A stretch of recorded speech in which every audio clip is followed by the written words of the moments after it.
రాజన్న సిరిసిల్ల జిల్లా కలెక్టర్ కార్యాలయం ముందు ఏఐటియుసి అనుబంధ తెలంగాణ మధ్యాహ్న భోజన పథకం వర్కర్స్ యూనియన్ ఆధ్వర్యంలో ధర్నా నిర్వహించి కలెక్టరేట్ అడ్మినిస్ట్రేషన్ ఆఫీసర్ కి విజ్ఞాపన పత్రం అందించారు. ఈ సందర్భంగా నాయకులు అజ్జి వేణు, కడారి రాము మాట్లాడుతూ మధ్యాహ్న భోజన కార్మికుల సమస్యలపై ఎన్నోసార్లు విజ్ఞాపనలు చేసినప్పటికీ పరిష్కారం కానందున ఈరోజు కలెక్టరేట్ కార్యాలయం ముందు ధర్నా చేయడం జరిగిందని, ఈ దసరా పండుగలోపు సమస్యలు పరిష్కరించాలని, లేకపోతే దసరా తర్వాత రోజు నుంచి నిరవధిక సమ్మె చేస్తామని తెలిపారు.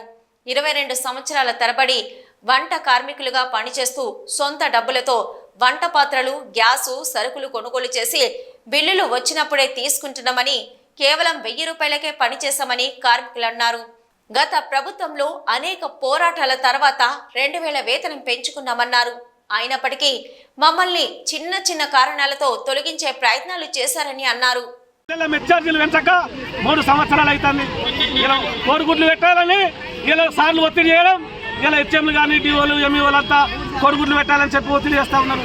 ఇలా కోడిగుడ్లు పెట్టడం మూలంగా 2 రూపాయలు మేము నష్టపోతా ఉన్నాం. మాకు వచ్చే 100 రూపాయలు అంటే ఆ 100 రూపాయలు కాదు, ఇంకా అదనంగా చూద్దాం మేము నష్టపోతా ఉన్నాం.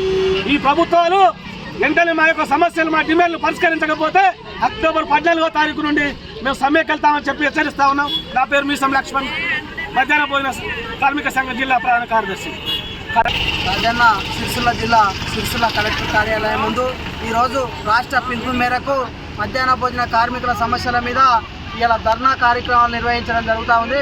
ఇలా చూసుకుంటే ప్రధానంగా గత ప్రభుత్వంలో 28 రోజులు సమ్మె చేసి మధ్యాహ్న భోజన కార్మికుల యొక్క సమస్యలు పరిష్కరించాలనేది టీఆర్ఎస్ ప్రభుత్వానికి ఎన్నోసార్లు మరీ డిమాండ్ చేసి చెప్పినప్పటికీ గత ప్రభుత్వం పెడసేవిన పెట్టినటువంటి పరిస్థితి.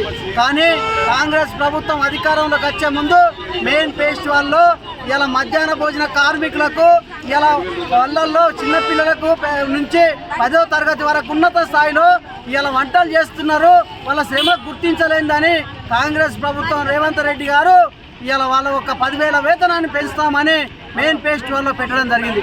కానీ ఈ యొక్క ప్రభుత్వం అధికారంలోకి వచ్చి ఇప్పుడు 8 నెలలు గడుస్తూ ఉన్నా కూడా ఇవాళ చూసుకుంటే 9 నెలల గత ప్రభుత్వంలో చేసినటువంటి బిల్లుల కాడికెళ్ళి ఇప్పటి వరకు మధ్యాహ్న భోజన కార్మికుల బిల్లులు ఆగిపోయినాయి.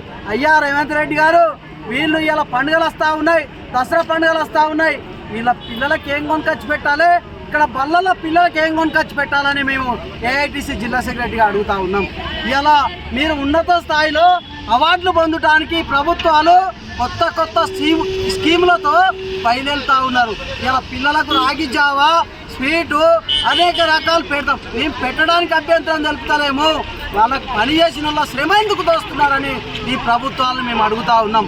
వీళ్ళు ఒక శ్రమకు దోపిడికి గురెందుకు చేస్తున్నారని ప్రభుత్వాలను అడుగుతూ ఉన్నాం. వెంటనే వాళ్ళకు మీరు మెయిన్ ఫెస్టివల్లో పెట్టిన 10,000 రూపాయల వేతనం చెల్లించాలి. అదేవిధంగా ఇవాళ వాళ్ళు ఆగిపోయినటువంటి 9 నెలల బిల్లులు వెంటనే చెల్లించాలి. ఇలా ప్రధానంగా చూస్తే ఈ ఒక్క ప్రాంతంలో కాకుండా కూడా ఎక్కడ చూసినా మధ్యాహ్న భోజన కార్మికులు ఉన్నత స్థాయిలో సేవలు అందించి చిన్నపిల్లలకు విద్యావంతులు తీర్చిదిద్దడానికి నాణ్యతమైన ఫుడ్ పెడితే ఇలా కోడిగుడ్డుకు 5 రూపాయలు ఇస్తే వాళ్ళు 8 రూపాయలు 7 రూపాయలు అయినా కూడా స్వయంగా వాళ్ళు పైసలు పెట్టి కొనుక్కరావడం జరుగుతూ ఉంది. అదే పప్పుకు 200 రూపాయల కిలో పప్పు అయినా కూడా వాళ్ళు స్వయంగా వాళ్ళ సొంతం డబ్బులు పెట్టి కొనుక్కొచ్చి పిల్లలకు నాణ్యతమైన ఫుడ్ పెడతా ఉన్నారు. కానీ వాళ్ళ శ్రమ ఇస్తున్నారు.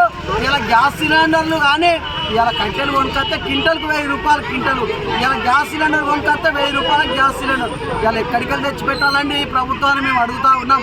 వాళ్ళు ఒక పెండింగ్ బిల్లులు చెల్లించాలి. ఆ సాలిసాలని వేతనం మీరు ఇస్తున్న 10,000 రూపాయల వేతనం ఇవ్వడం పెద్ద ఎత్తున ఆందోళన కార్యక్రమం చేస్తామని ఏఐటిసి డిస్ట్రిక్ట్ జనరల్ సెక్రటరీగా డిమాండ్ చేస్తూ ఉన్నాం.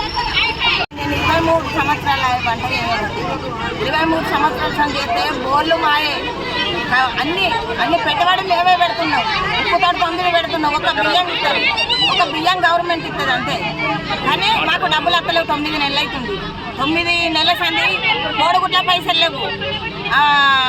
మాకు పెట్టుబడి పెట్టిన పైసలు లేవు. మేము పుస్తకాల కాంచాలు అమ్ముకొని చేస్తున్నాం సార్. గొర్రెలు తినటోడు పోతే గొర్రెలు తినటోడు వచ్చిండు.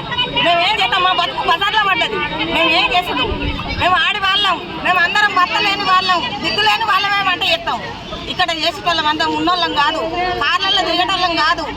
పెట్టుబడి పెట్టి మేము చేస్తున్నాం. మాకు పెట్టుబడికి ఏమి ఇస్తలేము సార్. మరి మనిషికి 3 లక్షల రూపాయలు మాకు ఇవ్వండి ఫస్ట్, ఇట్లా మేము పెడతాం.